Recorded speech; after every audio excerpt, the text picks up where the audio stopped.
সূরা আশ-শূরা। বিসমিল্লাহির রহমানির রহিম।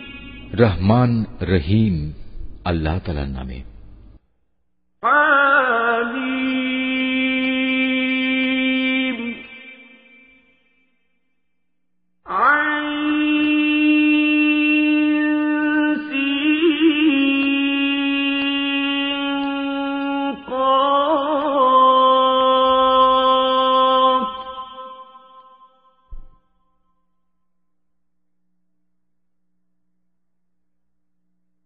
كذلك يوحي إليك وإلى الذين من قبلك الله العزيز الحكيم.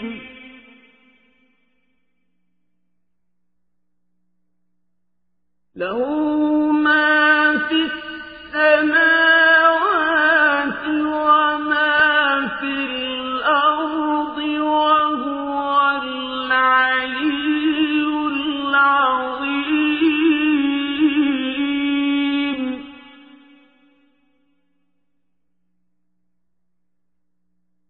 تكاد السماوات يتفطرن من فوقهن والملائكة يسبحون بحمد ربهم ويستغفرون لمن في الأرض.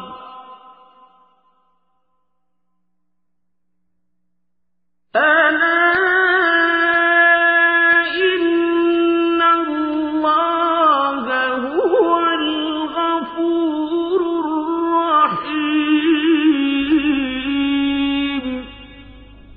হামিম আইন সিন কাফ। হে নবী, এভাবেই আল্লাহ তাআলা তোমার উপর এই সূরাগুলো নাজিল করছেন। তোমার পূর্ববর্তী নবীদের কাছেও তিনি তা নাজিল করেছেন। আল্লাহ তাআলা পরাক্রমশালী, প্রজ্ঞাময়।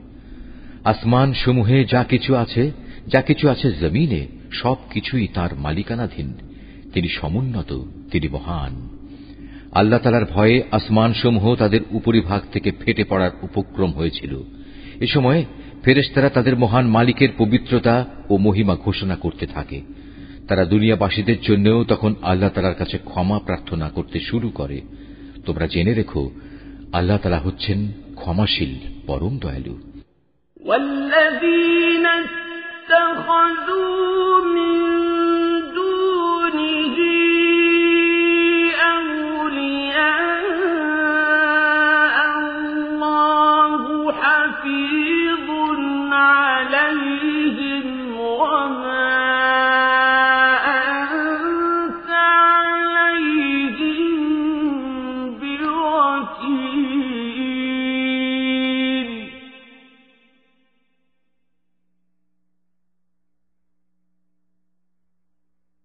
وكذلك أوحينا إليك قرآنا عربيا لتنذر أم القرى ومن حولها وتنذر يوم الجمع لا ريب فيه.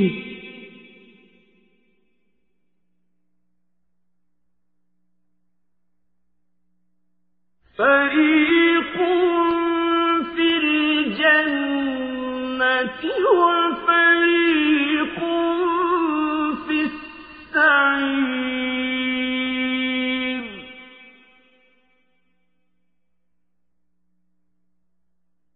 ولو شاء الله لجعلهم أمة واحدة ولكن يدخل من يشاء في رحمته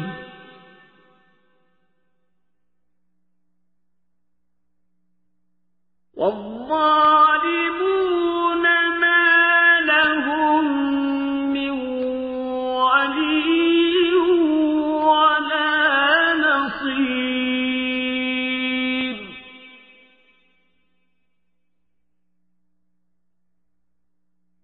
أم اتخذوا من دونه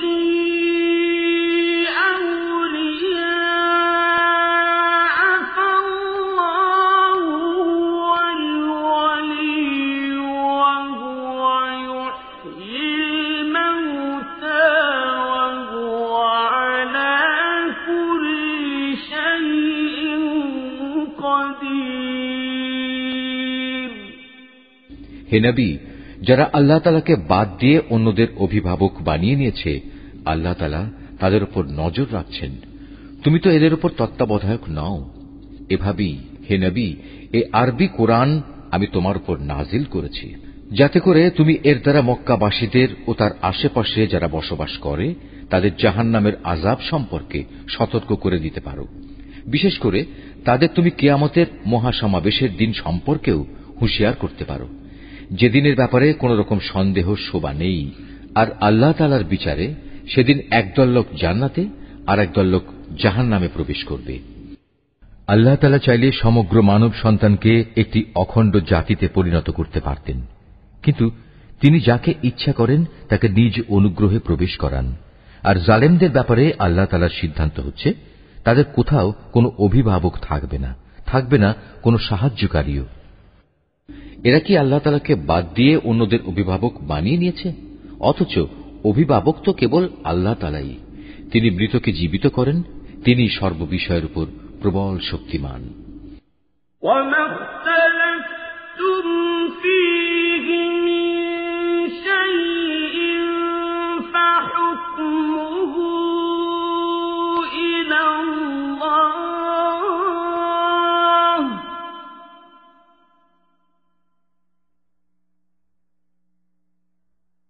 ذلكم الله ربي عليه توكلت وإليه أنيب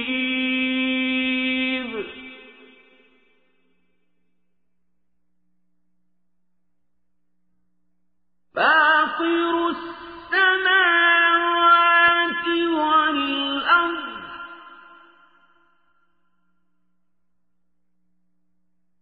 جعل لكم من أنفسكم أزواجا ومن الأنعام أزواجا يذرأكم فيه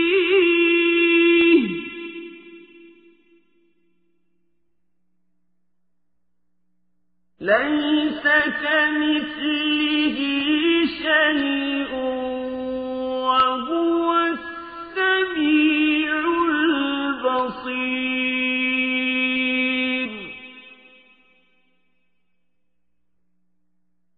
له مقاليد السماوات والأرض يبسط الرزق لمن يشاء ويقدر إنه بكل شيء عليم। হে মানুষ, তোমরা যে বিষয়ে মতবিরোধ করো তার ফয়সালা তো আল্লাহ তাআলারই হাতে। বলো, হে নবী, এ হচ্ছেন আল্লাহ তাআলা, তিনিই আমার মালিক, আমি তার উপরই নির্ভর করি, যাবতীয় প্রয়োজনে আমি তার দিকেই রুজু করি। তিনি আসমান সমূহ ও জমিনের সৃষ্টিকর্তা। তিনি তোমাদের নিজেদের মধ্যে থেকে তোমাদের জন্য যুগল সৃষ্টি করেছেন। তিনি পশুদের মাঝেও তাদের জোড়া সৃষ্টি করেছেন। এভাবেই তিনি সেখানে তোমাদের বংশ বিস্তার করেন। সৃষ্টিলোকে কোনো কিছুই তাঁর সদৃশ নয়। তিনি সর্বশ্রোতা, তিনি সর্বদ্রষ্টা।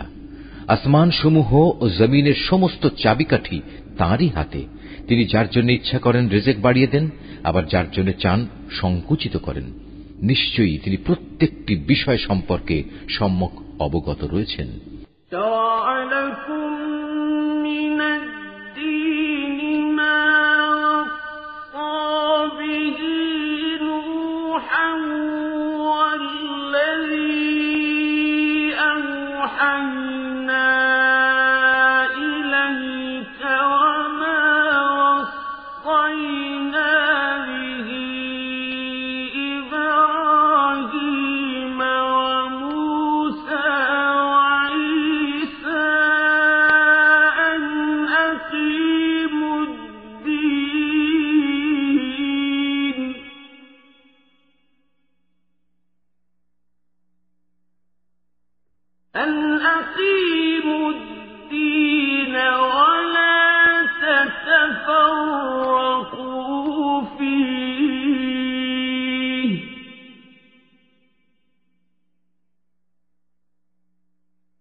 হে মানুষ, আল্লাহ তাআলা তোমাদের জন্য সে দিনই নির্ধারিত করেছেন যার আদেশ তিনি দিয়েছিলেন নূহকে, এবং যা আমি তোমার কাছে ওহী করে পাঠিয়েছি, উপরন্তু যার আদেশ আমি ইব্রাহিম, মূসা ও ঈসাকে দিয়েছিলাম।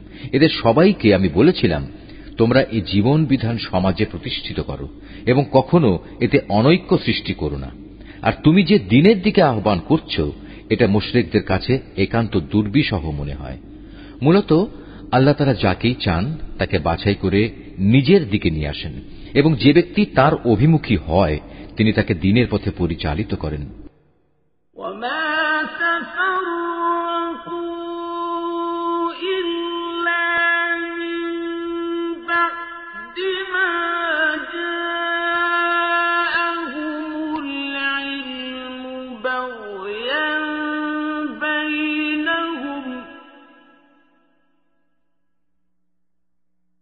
ولولا كلمة سبقت من ربك إلى أجل مسمى لقضي بينهم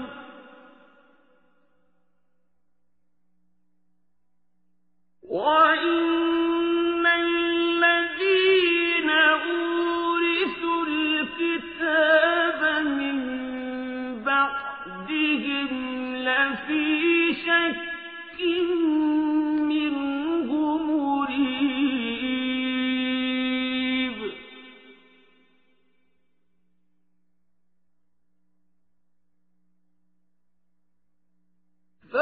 فلذلك فادع واستقم كما أمرت ولا تتبع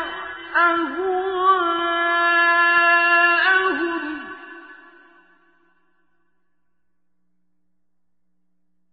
وقل آمنت بما أنزل الله من كتاب وأمرت لأعدل بينكم الله ربنا وربكم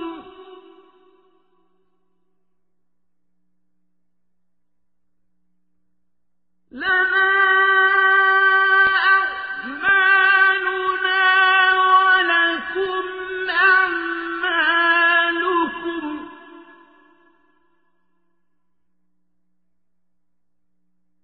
لا حجة بيننا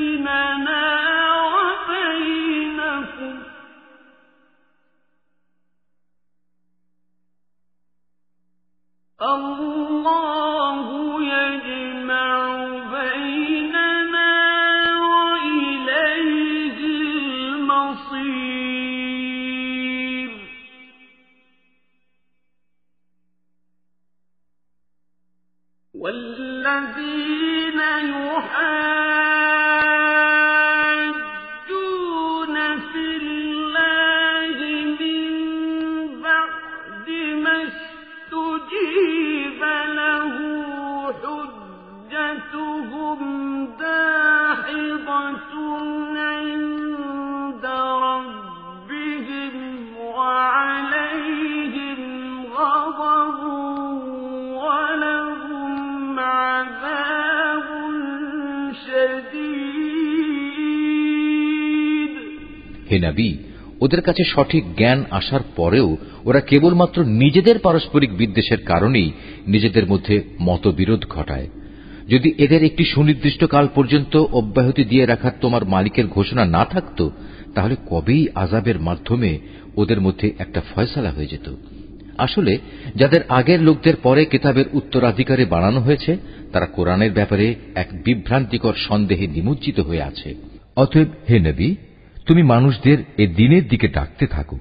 তোমাকে যেভাবে আদেশ দেয়া হয়েছে সেভাবেই তুমি দৃঢ় প্রতিষ্ঠিত থাকো।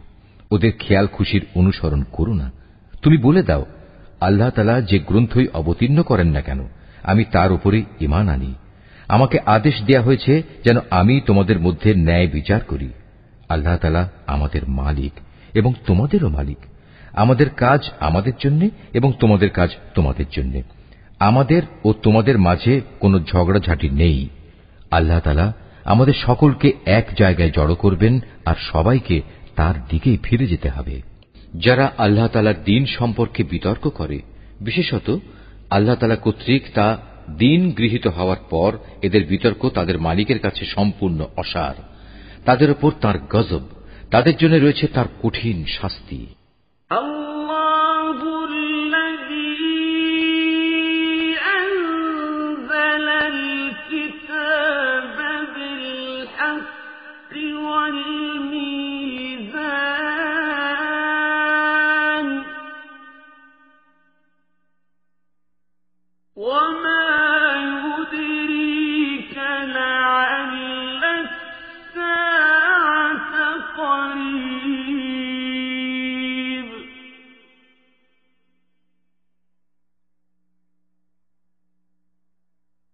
يستعجل بها الذين لا يؤمنون بها والذين آمنوا مشفقون منها ويعلمون أنها الحق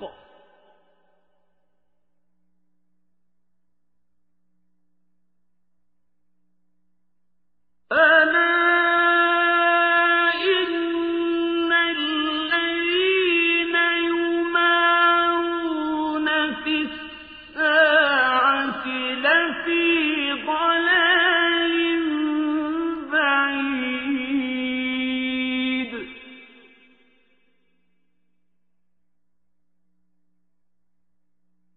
الله لطيف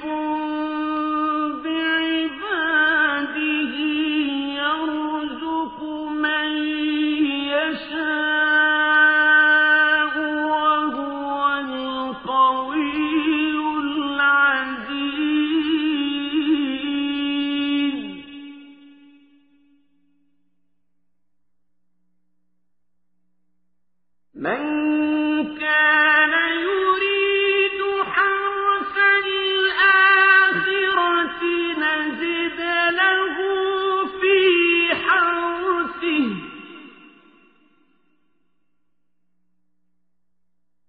ومن كان يريد حرث الدنيا نؤته منها وما له في الآخرة من نصيب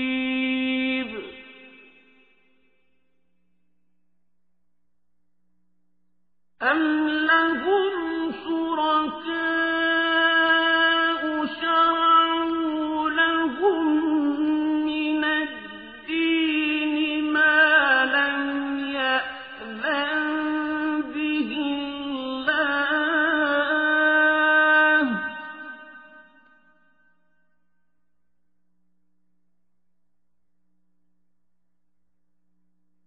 ولولا كلمة الفصل لقضي بينهم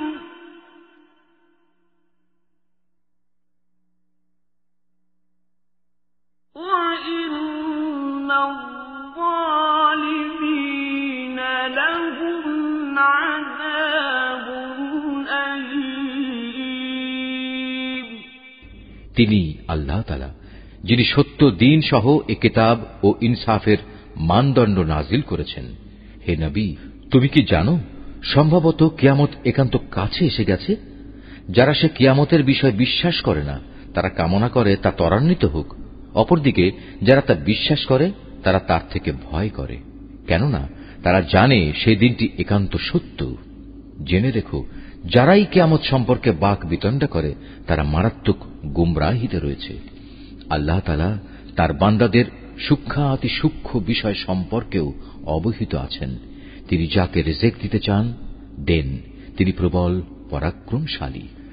যে ব্যক্তি পরকালের কল্যাণের ফসল কামনা করে, আমি তার জন্য তা বাড়িয়ে দেই। আর যে ব্যক্তি শুধু দুনিয়ার জীবনের ফসল কামনা করে, আমি তাকে অবশ্য দুনিয়ায় তার কিছু অংশ দান করি, কিন্তু পরকালে তার জন্য সে ফসলের কোনো অংশই বাকি থাকে না। এদের কি এমন কোন শরীক আছে যারা এদের জন্য এমন কোন জীবন বিধান প্রণয়ন করে নিয়েছে যার অনুমতি আল্লাহ তাআলা দান করেননি? যদি আযাবের মাধ্যমে সিদ্ধান্ত নেওয়া হতো, তাহলে কবেই তাদের মধ্যে একটা ফয়সালা হয়ে যেত। অবশ্যই জালেমদের জন্য কঠিন শাস্তি রয়েছে।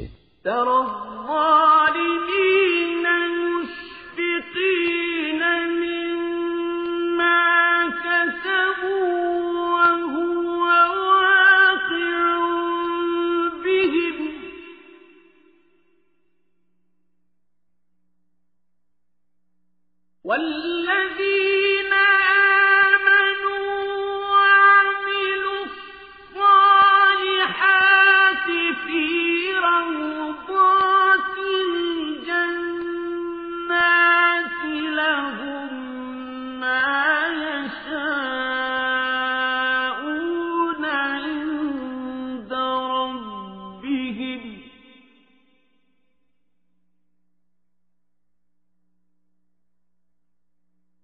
ذلك هو الفضل الكبير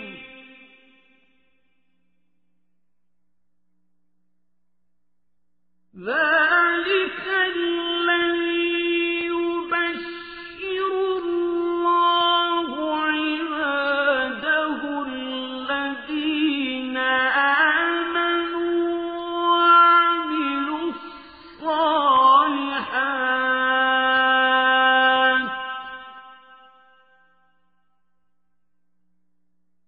قل لا أسألكم عليه أجرا إلا المودة في القربى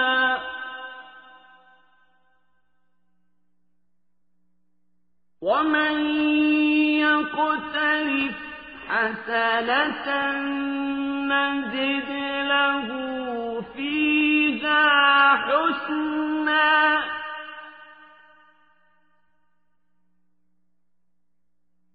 إن الله غفور شكور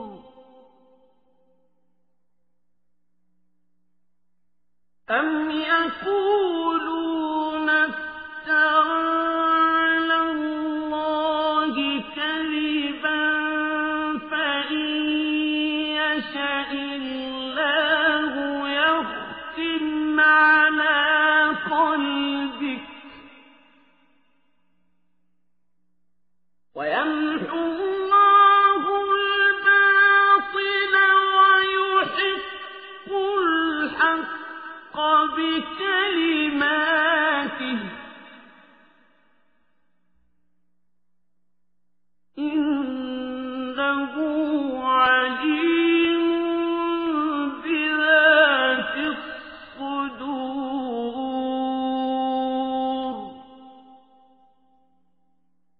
وهو الذي يقبل التوبة عن عباده ويعفو عن السيئات ويعلم ما تفعلون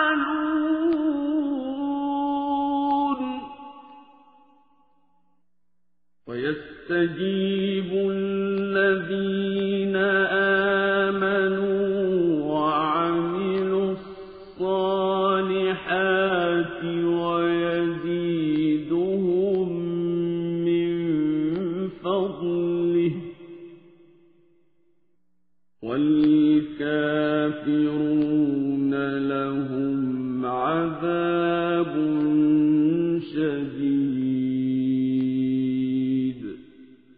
হে নবী, সেদিন তুমি এ জালেমদের দেখতে পাবে, তারা নিজেদের কর্মকাণ্ডের শাস্তি থেকে ভীত সন্ত্রস্ত, কেননা তা তাদের উপর পতিত হবেই। কিন্তু যারা আল্লাহ তাআলার উপর ঈমান এনেছে এবং নেক কাজ করেছে, তারা জান্নাতের মনোরম উদ্যানে অবস্থান করবে। তারা সেদিন যা কিছু চাইবে তাদের মালিকের কাছ থেকে, তাদের জন্য তাই সেখানে মজুদ থাকবে।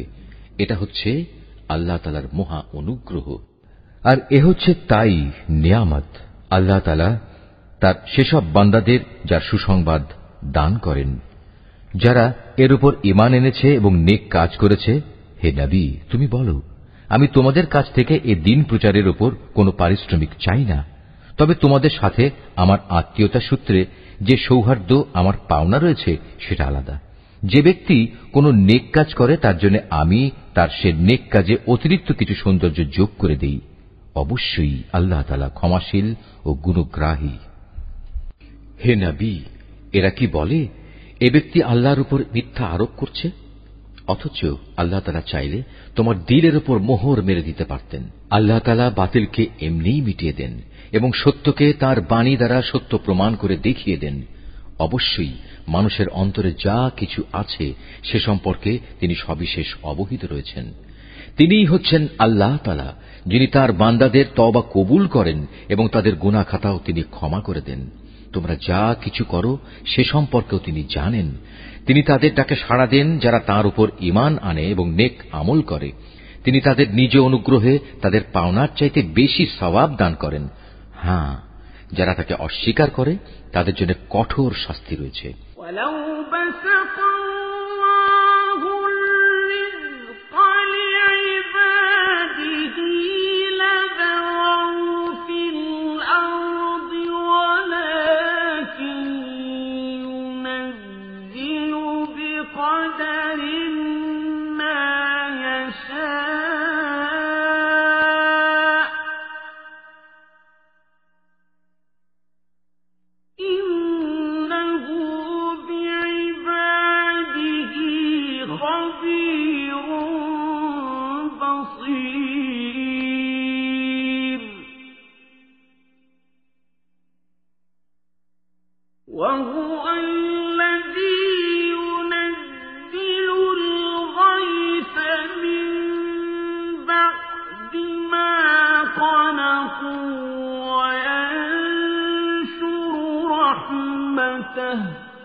যদি আল্লাহ তাআলা তার সব বান্দাদের রিজিকে প্রাচুর্য দিতেন তাহলে তারা নিঃসন্দেহে জমিনে বিপর্যয় সৃষ্টি করত।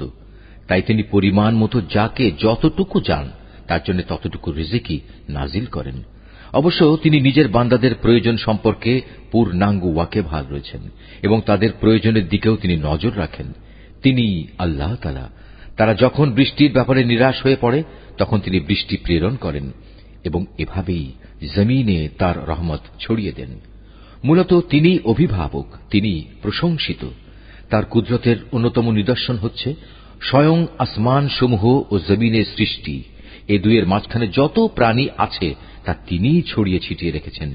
তিনি যখন চাইবেন তখন এদের সবাইকে আবার জমা করতে সক্ষম হবেন।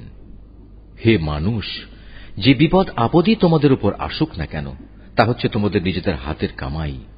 আল্লাহ তাআলা তো তোমাদের অনেক অপরাধ এমনিই ক্ষমা করে দেন। তোমরা জমিনে আল্লাহকে ব্যর্থ করে দিতে পারবে না। তিনি ছাড়া তোমাদের কোনো অভিভাবক নেই, নেই কোনো সাহায্যকারীও। وَمِنْ آيَاتِهِ الْجَوَارِ فِي الْبَحْرِ كَالْأَعْلَامِ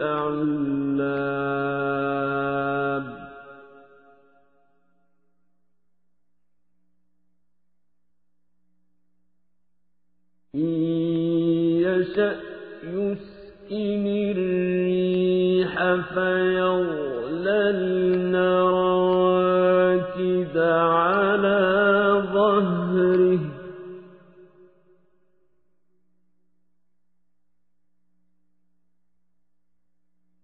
إِنَّ فِي ذَلِكَ لَآيَاتٍ لِكُلِّ صَبَّارٍ شَكُورٍ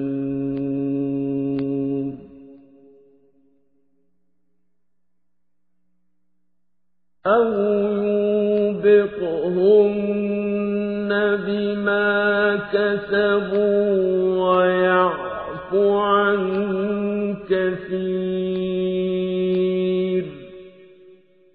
আল্লাহ তাআলার কুদরতের নিদর্শন সমূহের মধ্যে সমুদ্রে বাতাসের বেগে বেয়ে চলা পাহাড় সম জাহাজগুলো অন্যতম। তিনি ইচ্ছা করলে বাতাস স্তব্ধ করে দিতে পারেন, ফলে এসব নৌযান সমুদ্রের বুকে নিশ্চল হয়ে পড়ে থাকবে। নিশ্চয়ই এ প্রক্রিয়ার মাঝে ধৈর্যশীল ও কৃতজ্ঞদের জন্য নিদর্শন রয়েছে। অথবা তিনি চাইলে বাতাস তীব্র করে সেগুলো তাদের কৃতকর্মের কারণে ধ্বংস করে দিতে পারেন। অনেককে আবার তিনি ক্ষমা করে দিতে পারেন। وَيَعْلَمَ الَّذِينَ يُجَادِلُونَ فِي آيَاتِنَا مَا لَهُم مِّن مَّحِيصٍ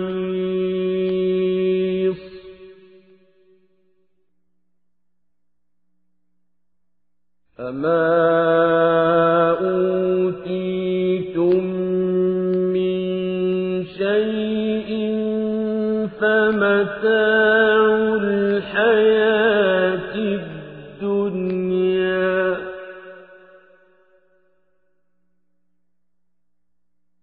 وَمَا عِندَ اللَّهِ خَيْرٌ وَأَبْقَىٰ لِلَّذِينَ آمَنُوا وَعَلَىٰ رَبِّهِمْ يَتَوَكَّلُونَ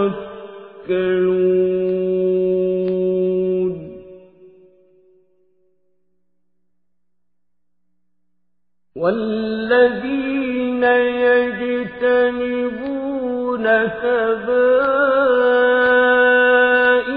الْإِثْمِ وَالْفَوَاحِشَ وَإِذَا مَا غَضِبُوا هُمْ يَغْفِرُونَ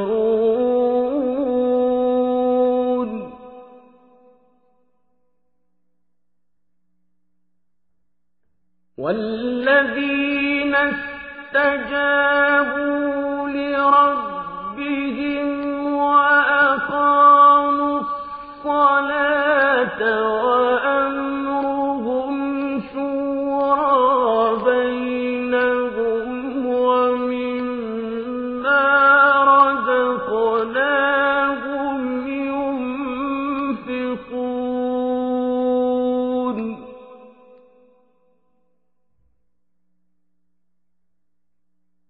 وَالَّذِينَ إِذَا أَصَابَهُم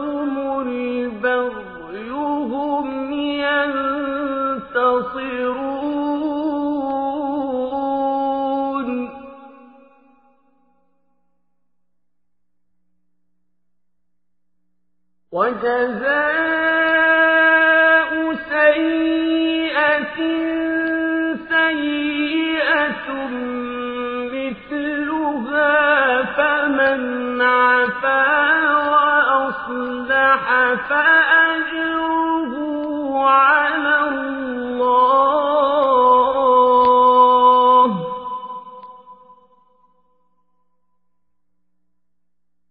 إنه لا يحب الظالمين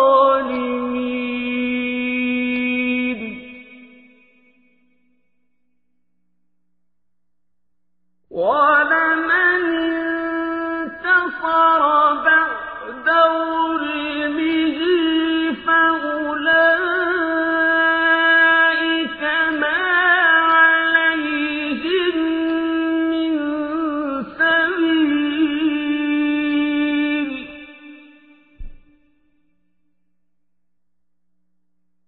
إنما السبيل على الذين يظلمون الناس ويبغون في الأرض بغير الحق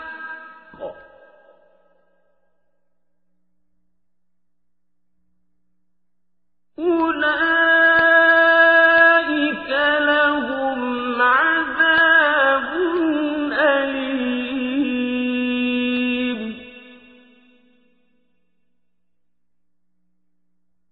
ولمن صبر وغفر إن ذلك لمن عزم الأمور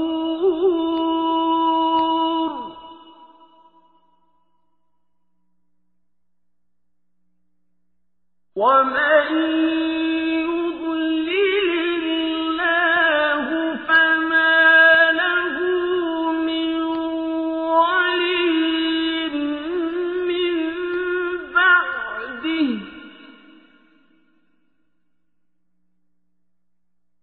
وترى الظالمين لما رأوا العذاب يقولون هل إلى مرد من سبيل যারা আমার কুদরতের নিদর্শনসমূহের ব্যাপারে খামাখা বিতর্ক করে তারা যেন জেনে নিতে পারে এখন আর তাদের পালানোর কোনো জায়গা নেই। তোমাদের যা কিছুই দেয়া হয়েছে তা দুনিয়ার কতিপয় অস্থায়ী ভোগের সামগ্রী মাত্র, কিন্তু পুরস্কার হিসেবে যা আল্লাহ তাআলার কাছে আছে তা উত্তম ও স্থায়ী।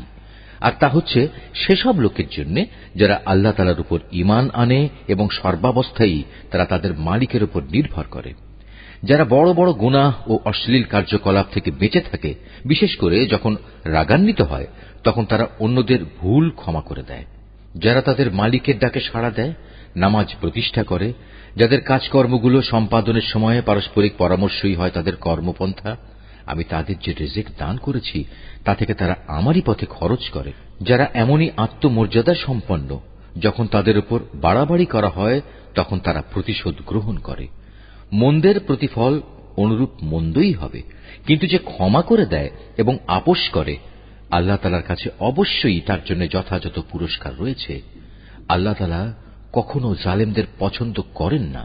কোন ব্যক্তি যদি তার সাথে জুলুম সংঘটিত হওয়ার পর সমপরিমাণ প্রতিশোধ গ্রহণ করে তাতে তাদের উপর কোনো অভিযোগ থাকে না। অভিযোগ তো হচ্ছে তাদের উপর যারা মানুষদের উপর অত্যাচার করে এবং পৃথিবীর বুকে অন্যায়ভাবে বিদ্রোহের আচরণ করে বেড়ায়। এমন ধরনের জালেম লোকদের জন্য রয়েছে কঠোর আযাব। যে ব্যক্তি ধৈর্য ধারণ করে এবং মানুষদের ক্ষমা করে দেয় সে যেন জেনে রাখে অবশ্যই এটা হচ্ছে সাহসিকতার কাজসমূহের মধ্যে অন্যতম। হে নবী, যে ব্যক্তিকে আল্লাহ তাআলা গোমরাহ করে দেন তার জন্য তিনি ছাড়া আর কোনো দ্বিতীয় অভিভাবক থাকে না। তুমি জালেমদের দেখবে যখন তারা আল্লাহ তাআলার আযাব পর্যবেক্ষণ করবে তখন বলবে, আজ এখান থেকে ফিরে যাওয়ার কোনো পথ আছে কি?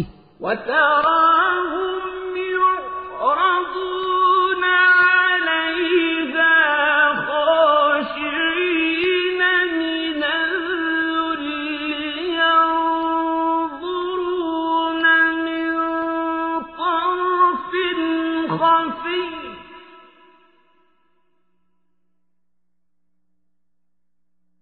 وقال الذين آمنوا إن الخاسرين الذين خسروا أنفسهم وأهليهم يوم القيامة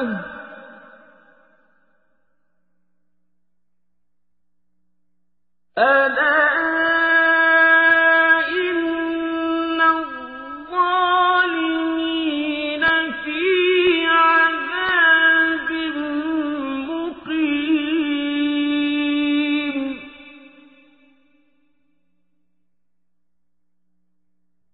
وما كان لهم من أولياء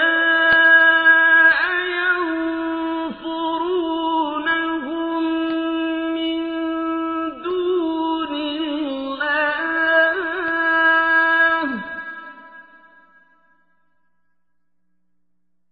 ومن يضلل الله فما له من سبيل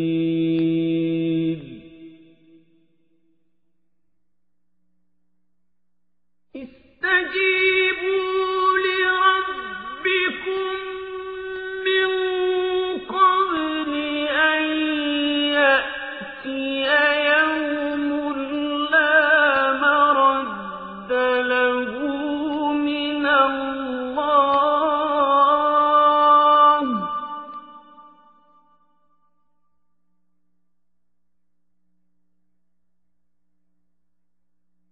ما لكم من ملجأ يومئذ وما لكم من نكير তুমি তাদের দেখতে পাবে যখন তাদের জাহান্নামের কাছে এনে হাজির করা হবে, তখন তারা অপমানে অবনত হয়ে যাবে। ভয়ে তারা অর্ধ নির্মিলিত চোখে তাকিয়ে থাকবে। এই অবস্থা দেখে যারা ঈমান এনেছিল তারা বলবে, সত্যিকার ক্ষতিগ্রস্ত লোক তো তারা যারা আজ কিয়ামতের দিন নিজেদের ও নিজেদের আদর্শিক পরিবার পরিজনদের এভাবে ক্ষতি সাধন করেছে। হে নবী, জেনে রেখো, নিঃসন্দেহে জালেমরা সেদিন স্থায়ী আযাবে থাকবে। আর সে আযাব এসে গেলে তাদের আল্লাহ ছাড়া এমন কোন অভিভাবক থাকবে না যারা তখন তাদের কোন রকম সাহায্য করতে পারবে। সত্যি কথা হচ্ছে, আল্লাহ তাআলা যাকে গোমরাহ করেন তার জন্য বাঁচার কোনই উপায় নেই। হে মানুষ, সেদিনটি আসার আগেই তোমরা তোমাদের মালিকের ডাকে সাড়া দাও। আল্লাহ তাআলার কাছ থেকে যে দিনটির তার প্রতিরোধকারী কেউই থাকবে না। সেদিন তোমাদের জন্য কোনো আশ্রয়স্থলও থাকবে না, আর না তোমাদের পক্ষে সেদিন অপরাধ অস্বীকার করা সম্ভব হবে।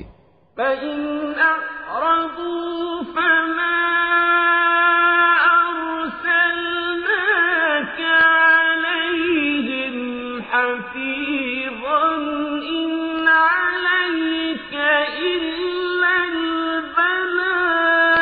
البلاغ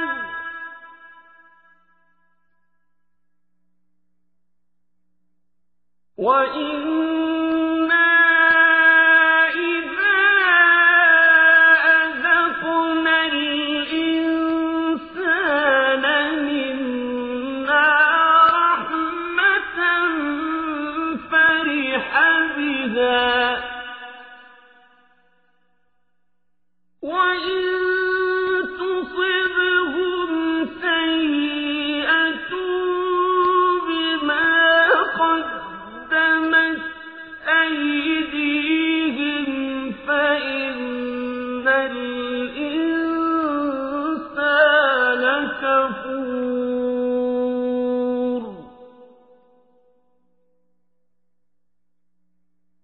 لله ملك السماوات والأرض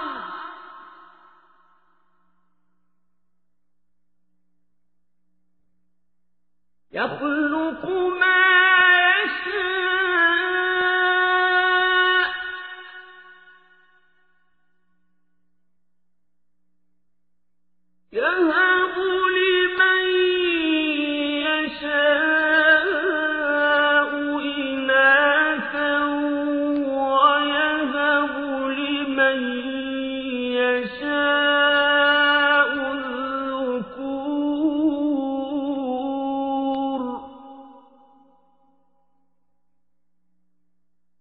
أو يزوجهم ذكرانا وإناثا ويجعل من يشاء عقيما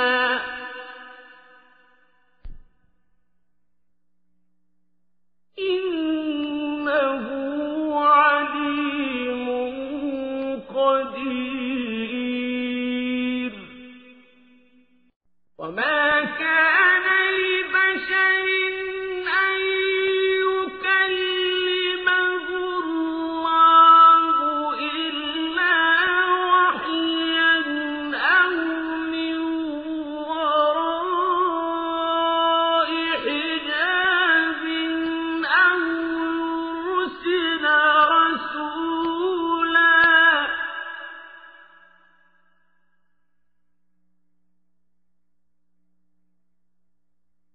أو يرسل رسولا فيوحي بإذنه ما يشاء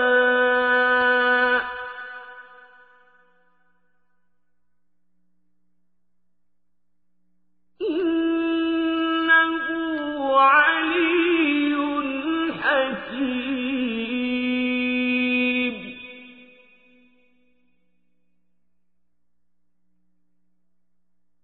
وكذلك أوحينا إليك روحا من أمرنا ما كنت تدري ما الكتاب ولا الإيمان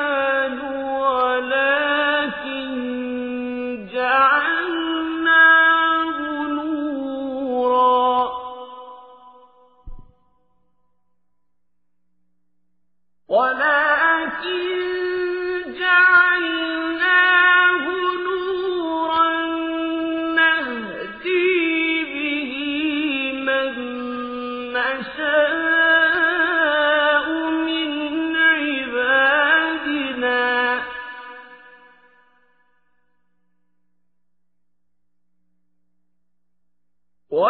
وإنك لتهدي إلى صراط مستقيم صراط الله الذي له ما في السماوات وما في الأرض